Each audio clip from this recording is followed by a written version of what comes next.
Good evening, everyone. It is 6 o'clock. At this time, I'd like to call the meeting to order. Thank you, everyone, for being present today. If you are interested in addressing the board, we do have those slips of paper on the back desk as you enter into the media center. At this time, we will stand and do a pledge of allegiance.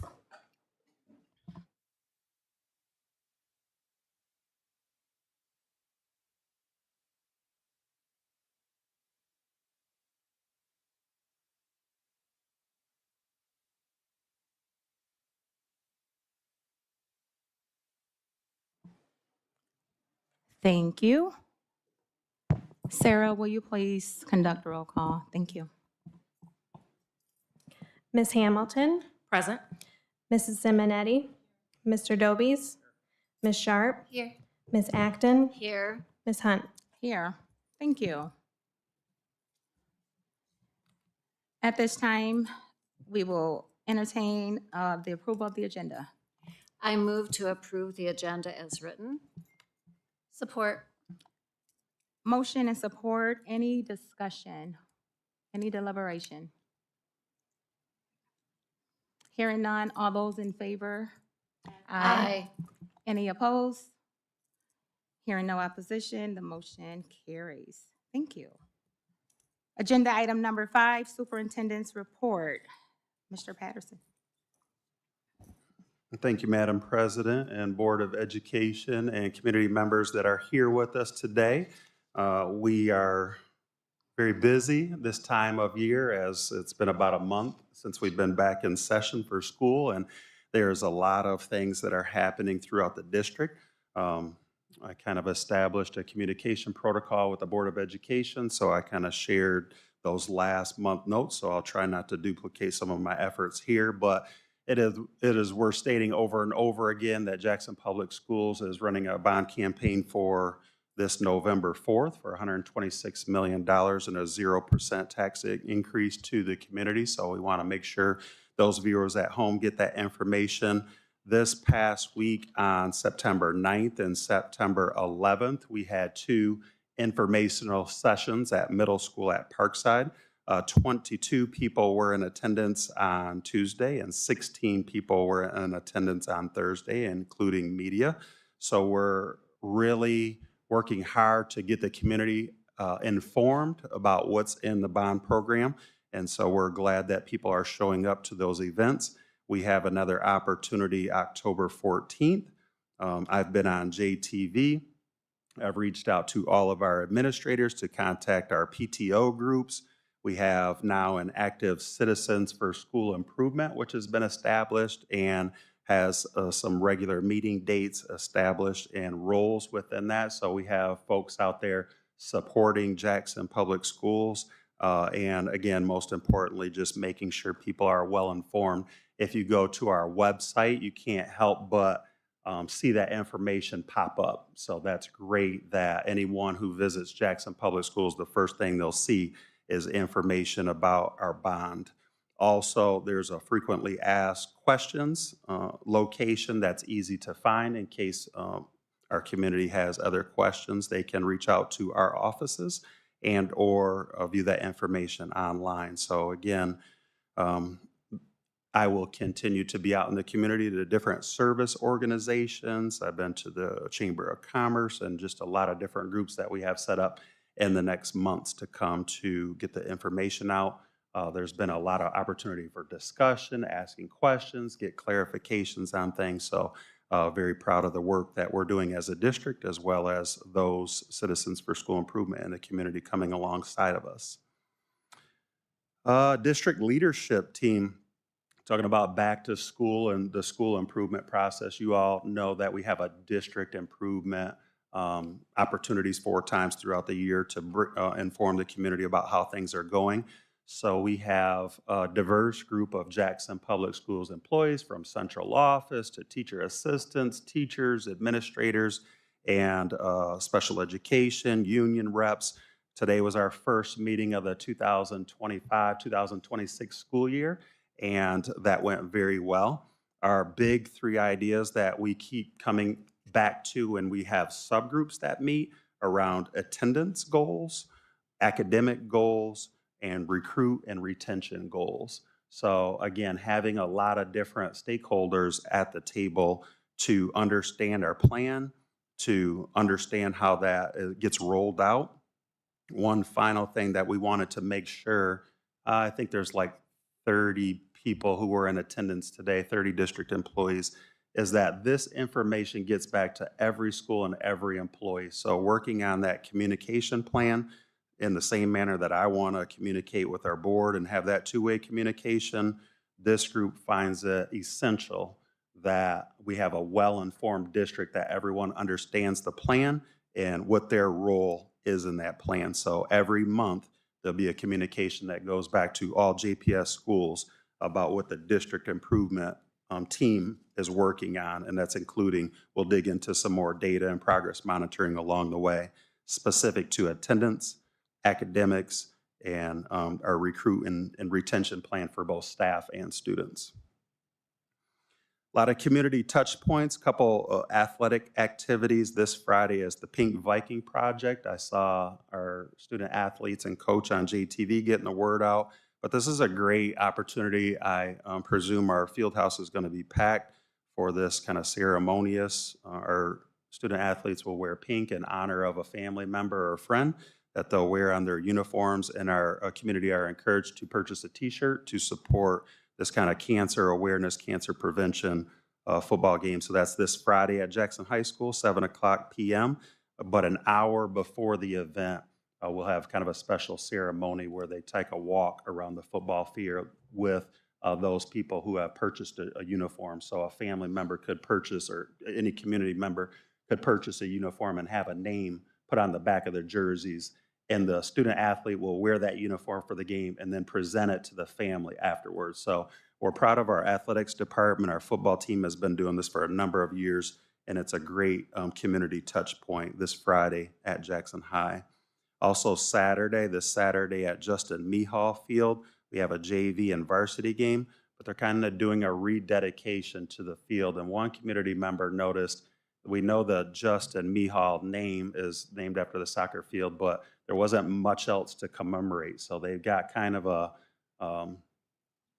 some signage and a picture, and the family of Justin Mehall is going to be present this Saturday. Jackson High takes on Northwest, and it's going to be another one of those feel-good moments for Jackson Public Schools, just remembering, Justin Mehall was tragically killed in a car accident many years ago. He was a classmate of mine here at Jackson High School, and they're continue to preserve his memory and kind of a rededication of the field in his name.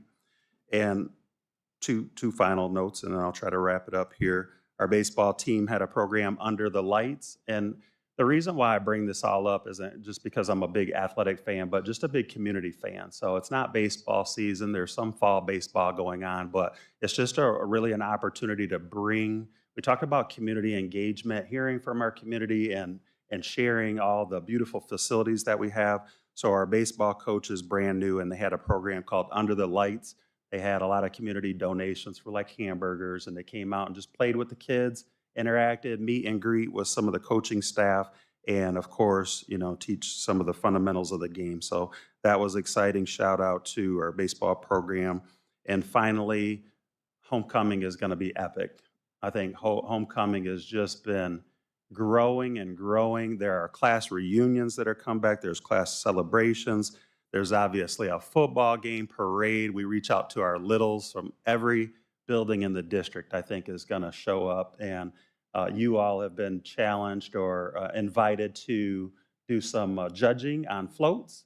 And so hopefully you'll be able to partake in those festivities Friday, September 27th. So there's a basketball game, there's an alumni band, there are food trucks, there's so many things happening at Jackson High School. And this is the definition of where community comes together. The roads will be lined in our path from Walmart to Jackson High School with everyone cheering on our beloved Vikings. So bond, leadership and academics with our district improvement team, a lot of community touch points. And I will conclude my presentation at this time and ask if you have any questions. Absolutely. The Citizens for School Improvement sounds amazing. Can you tell me a little bit more about it? Yeah, so there's some kind of do's and don'ts to what we can do during work hours, right? We have to teach and we have to lead and we have other things. So we are looking for folks who are active in our community that can come alongside of us. Like they don't have to abide by those same rules on, whatever it is they do because they don't work for Jackson Public Schools. So they become champions for this because they are citizens, or they could be parents, they could be retirees. Just a lot of different folks have said, yes, I want to lead this work, or I want to do social media, or I want to do fundraising, because these are not Jackson Public Schools resources.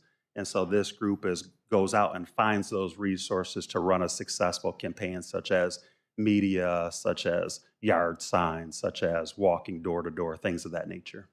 Okay, so this wasn't just created for the bond. It sounds like there's something separate from the bond, but they're just also participating with supporting Yes, it? this is created specifically for the bond program, so that's Okay. their task. Okay, so once the bond is over, does this dissolve or does this continue, or how's it? Well, I think it will dissolve, but I think that's kind of up to them, because I think the specific purpose is to get the word out regarding the bond. So that's why they're raising funds, and there's going to be things that speak specific to the vote on November 4th. Okay, that sounds good. I was wondering if it was within the bond and, a part of that, or if it was just in general. I would recommend keeping it. I love the idea of a Right. separate group of folks that are just, highly supportive of JPS in all the ways that they can be. One more question for you. The school improvement group, I know you all usually do that each year, good stuff. And I know that I think this is the information that they gather, share, whatever they do with it. That's what comes in those school improvement meetings that we usually have for the community? Is that Yeah. kind of? Yes, so that's the overarching theme. We talked about student and staff retention. So this group is like the boots on the ground, right? And we try to look through a lot of different lenses and making sure we're well represented, so that way, that work gets done. So what we see is kind of the reporting out of how did we do at those district-wide meetings, and this is like your action team and committee that has representatives from every building. Perfect. Do we know how soon those meetings are set up? Have that already been sent out? So- Julie might have sent it out to me already. When the meetings are, the next one? Thanks. Are you speaking specific to this team or the community dates where we get reported out Yeah, quarterly? report it out. Okay. So we'll look for those dates on quarter. That's soon. Okay.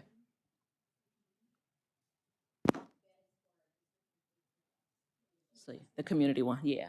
The community one? But you said we'll get dates out soon? Yes. Okay, I like to be at those. So, Yes. thank you. Yeah. Good stuff. Good stuff, Thank- Jeremy. Thank you. Anything else? Any other questions for Mr. Patterson? Thank you, Mr. Patterson. That concludes the superintendent's report. Agenda item number 6, consent agenda. I move that we approve the consent agenda as written. Support. Motion and support to approve the consent agenda as written. Any deliberation? Hearing none, all those in favor? Aye. Any opposed? Hearing none, the motion carries. Moving through the agenda, item number 7, citizens requesting to address the board. Tonight, we do not have any. We will move to discussion item. There are no discussion items. Agenda item number 9, 25-26-20, playground update for John R. Lewis in Northeast Elementary. Marcus, will you please present? Yes, thank you. So last month, we brought this for discussion. We've been looking at how to spend down some of our remaining 2018 bond funds, and we've decided that some good uses would be to continue adding on and upgrading some of our playgrounds throughout the district, especially to ensure children of all abilities can safely participate, which promotes health, social interaction, and accessible play. We did receive quotes for a total of $127,736 for both buildings, which includes accessible, inclusive whirl merry-go-round pieces and freestanding musical pieces that all kids can come up and interact together and play at the same time. We did review this at the Finance Committee meeting in August, and from the last month's board meeting, I did include pictures in the packet this time so everyone could see what we're looking at. The pictures of the merry-go-round or the whirl is the actual piece that's at Dibble Elementary right now.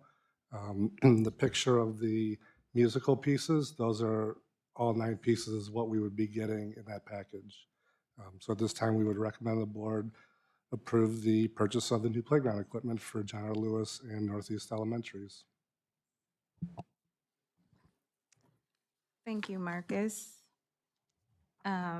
Motion to approve?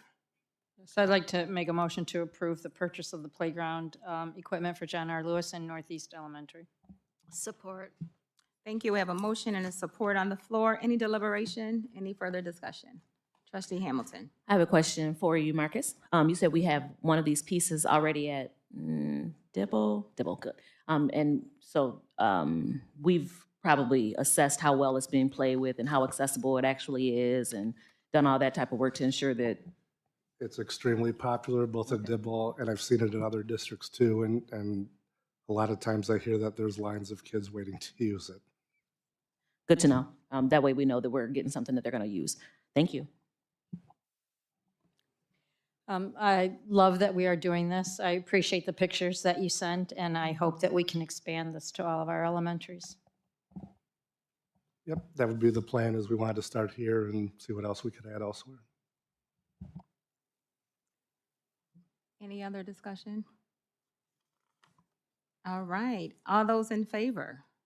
Aye. Any opposed? Hearing no opposition, the motion carries.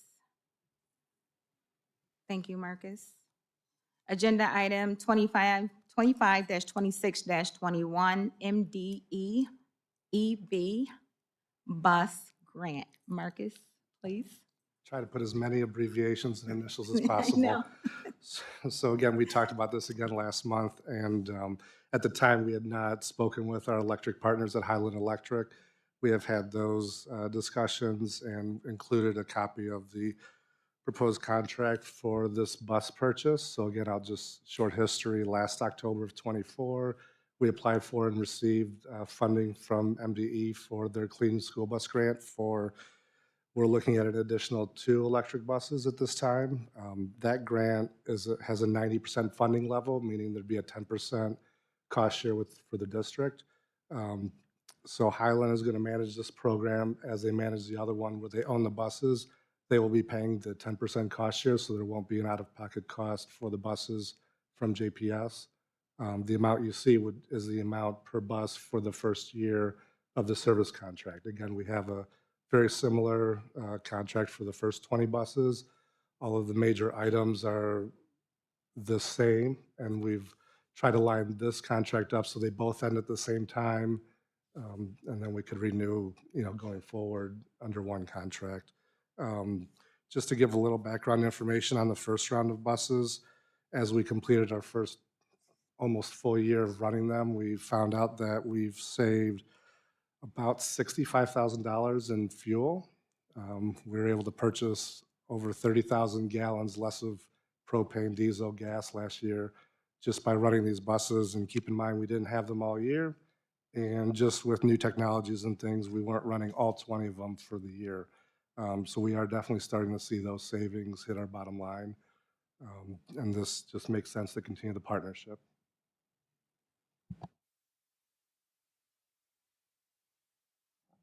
Thank you, Marcus. I move that we approve the purchase of the MDE EV bus grants, or is that actually just approving the grant? It's not a purchase. The contract. Contract, thank you. Approve the contract of the MDE EV bus grant. Support. Motion to approve, support, any deliberation? All those in favor? I have one question Oh, I missed that. for for Marcus. The 82 K amount that I'm seeing versus the 14K amount. You said you did say that there's a first year cost, and I'm reading first year cost is 14K amount. What's the 82? Just help me understand why that's So there. I just left that in there from last month, so that was the potential out of the 10% cost share the district could have had if we purchased the buses. I just wanted the board to see that again, yep, just for historical. Thank you, that's helpful. Any further deliberation? All right, all those in favor? Aye. Any opposed? Hearing no opposition, the motion carries. Agenda item 25-26-22, JPS authorized signatures. Marcus. Thank you. So this is a little bit of a newer one.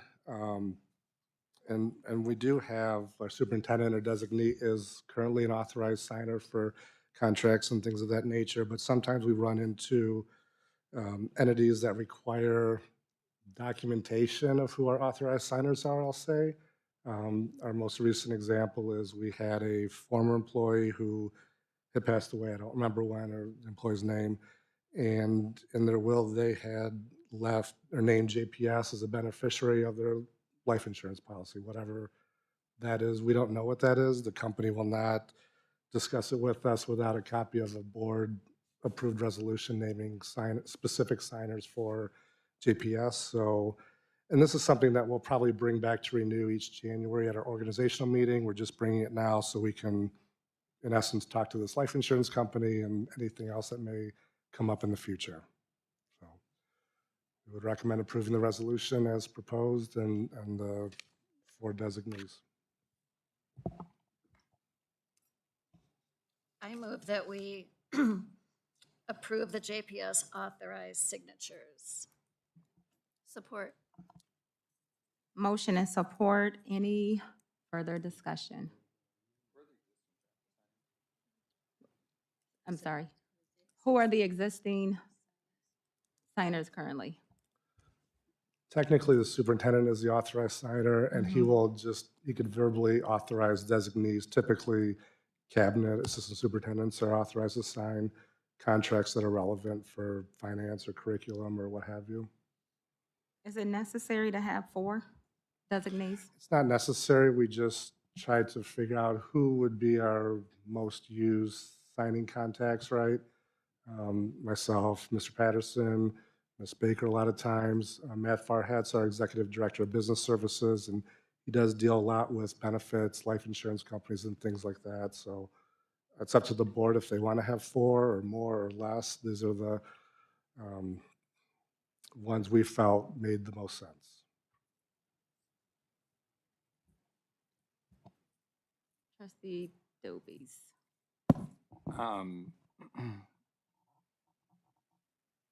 I guess I'd be interested in the superintendent's perspective on this. And whether it makes sense to have on checks and stuff, there's typically 2. This wouldn't be for things like checks. Those are already approved. This would just be for any company that requires. Contracts and any sort of obligations. Correct. And it doesn't have to be all 4 signatures. It's just sometimes Mr. Patterson's out of district and, Sure. if there's a time issue. And I would just piggyback on what Marcus has shared, Matt Farhat's role, Julie with federal funds, a lot of those things that she works on, all those budgets, Marcus and Matt work hand in hand. And so I would support that recommendation for those purposes.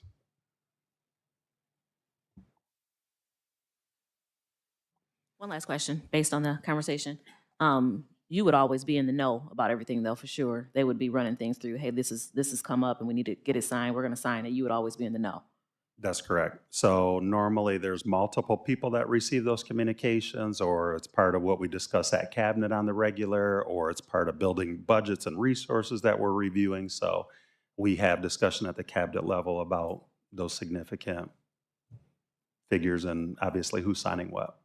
is it necessary to say, you know, at minimum, you know, get at least a verbal okay from you first? Is that already like implied, or is that something that we should ensure that, you know, just so that you're always for sure in the know? I mean, you Yeah, know. I think that happens pretty consistently. I think there's things that I don't need to be in the know that are just kind of automatic with payroll, and I don't, you know, sign everybody's time cards like other people do. So, um, so far I feel yes. So it sounds like Marcus just said that the checks were already, that there's something that's already there, that this is just something a little different. And so that's what I'm referring to, whatever this difference is based on, whatever those differences are, these things seem like they're a little different, contracts, whatever. It just seems like you should always be in the know. Now, however you all do that, I just, you know, I would hate for them to sign something and then you're like, well, hold on, wait a minute, you know, and then we're like, and it's black and white, and it's in black and white that we can sign. Not that, you know, anybody's doing anything nefarious, but, you know, it just seems like you should always be in the know. And not to say that you're not, but, you know, I don't know if that's something that should be,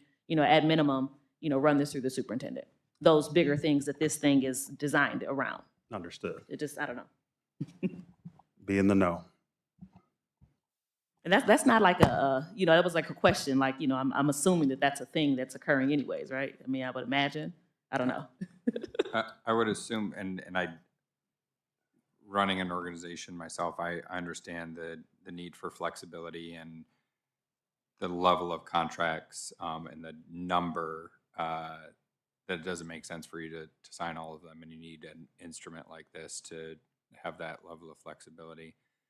I would just imagine that with these 4 individuals, there's a level of trust, and that if there is something that is fairly egregious that is signed that you're not aware of, that certain like actions would be taken.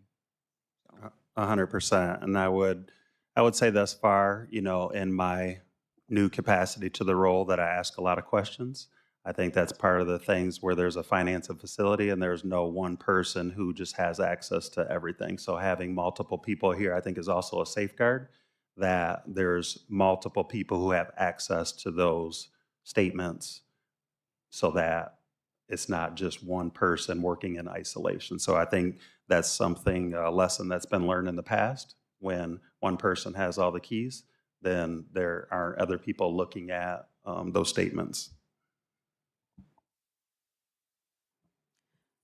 So this is being brought to the board, which means we have some say in it. Is it understood, or is it the expectation that we'll revisit this annually? Or this is new, so I've not had to make a decision on this prior to today. So this is, I think I mentioned earlier, this is something I would probably be bringing every January as part of our organizational meeting, just as a refresher.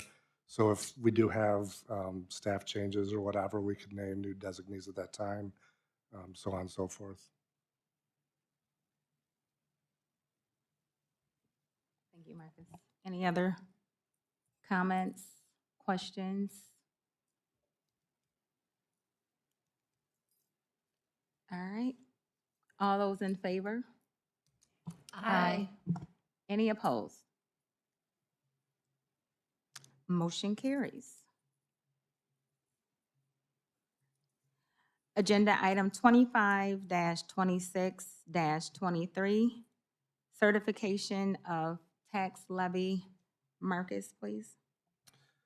All right, so at the May 20th meeting, like we do every year, we bring our tax levy, or our L429, for the board to approve to levy taxes to the different municipalities for both operating, recreation, debt millages, and so on and so forth. Came to our attention over the summer that the rec millage was incorrectly rounded up from 0.7470 mils to 0.7471 mils. And every decimal point does count. So we, you know, after talking with the municipalities and the county, they do require a signed amended 4029 for their documentation and audit purposes. Again, this only affected the rec millage, which is a pass-through for JPS. We merely collect the funds and remit them back to the city. These are not JPS funds in the arrangement.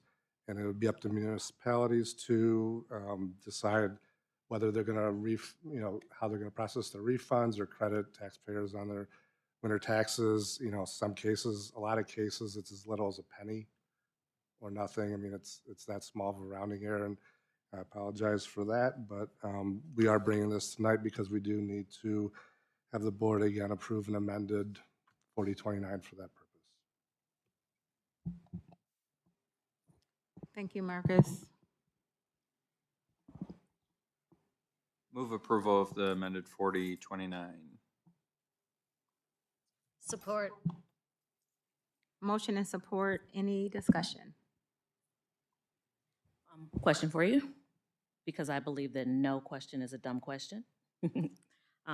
Explain the difference between the bond that we have going on and this millage that we're about to renew or whatever.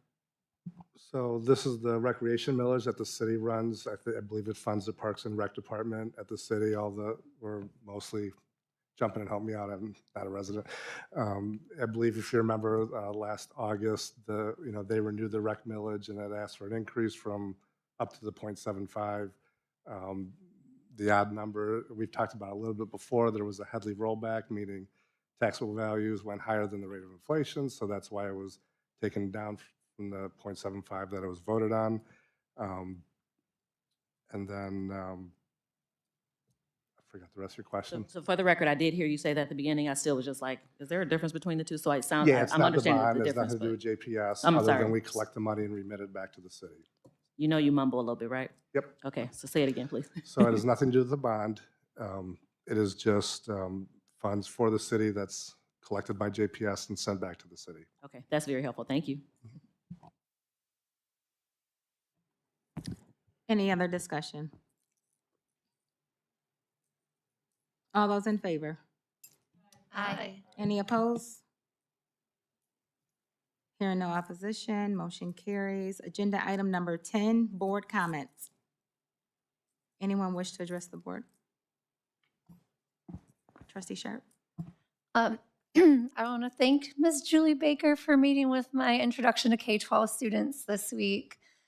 Oh my goodness, what a rich and wonderful conversation we had, and those students, I think, I was walking around the room listening to their discussion afterwards, and one of the many things that I heard was just how much you do.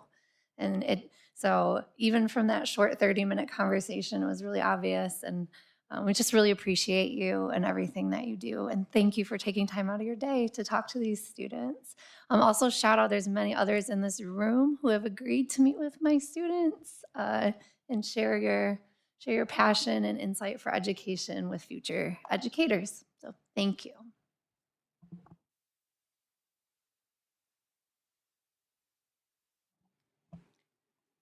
I just want to say I love this time of year. I love the beginning of school and all the excitement, and I'm really looking forward to the activities between now and the end of the month. Thank you.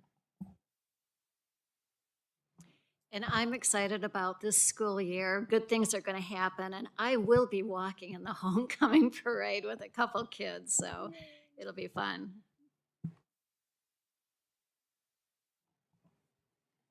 Trustee Dobies? Excited about back to school at Sharp Park. They literally rolled out the red carpet for the kids, which was really cool.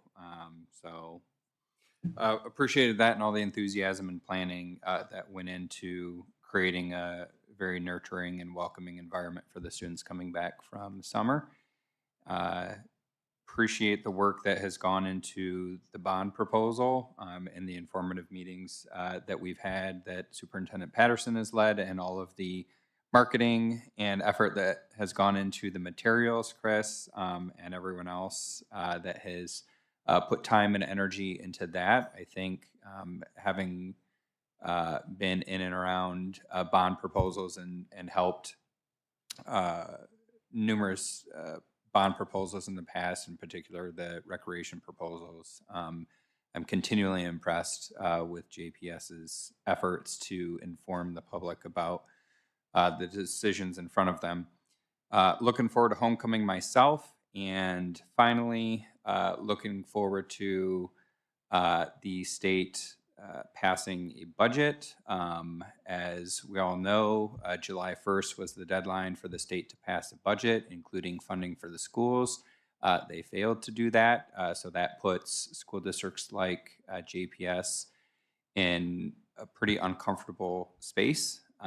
So those that are out there, whether you are a parent, an educator, a student, the more voices that we have joining the chorus to ask our state representatives and state senators to do their job and pass a budget to deliver to the governor's desk as quickly as possible before the September 30th deadline, when state government shuts down and pushes school districts into an even more precarious position. Please take the time to do that. Thank you.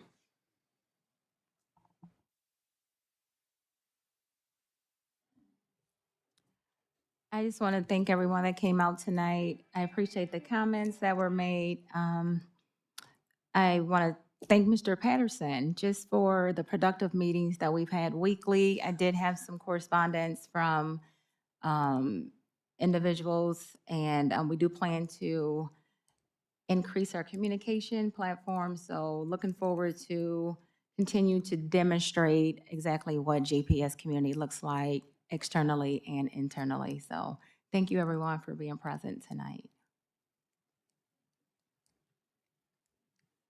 There's no other board comments. We will move to agenda item number 11, the calendar. September 19th, this was mentioned earlier during the superintendent's report, but September 19th, 2025, the Pink Viking Withington Stadium, 7 p.m. September 26th, 2025, JPS Homecoming at the Withington Stadium, and then 7 p.m. The parade will start at 6 p.m., 1 hour prior. October 21st, 2025 is our regular meeting here at the JHS Media Center, 6 p.m. And agenda item number 12, adjournment. Madam President, can I just interject 1 second just to let you guys know that the Bond Advocacy Group has asked me to tell you that if you would like to help with campaigning for the bond prior to the football games, they will be outside on the circle off of school property, as we are not allowed to, there is no campaigning allowed on school property, but they will be off passing off buttons and talking about campaigns, and we'd be happy to have you guys support them in getting out the message to very large crowds. Thank you. So Chris, are you saying every home game? I am saying that, but I didn't know if you wanted me to go that far in advance. So for, so the next 3 home games, which are the 17th, or I'm sorry, this next Friday, what is that, the 20th, 19th, 26th, and then I think it's the 3rd, I think it's the 3rd is the next one. But all the home games 1 hour prior to, they'll be meeting in the circle right by the front entrance, ready to talk with anybody and everybody about the bond campaign. Oh, that's great. Thank you. Thank you. Move to adjourn. All right. Support. Motion and support. All those in favor? Aye. Any opposed? Motion carries. Meeting is adjourned. 6:38 p.m. Have a good night, everyone. Thank you for coming out tonight.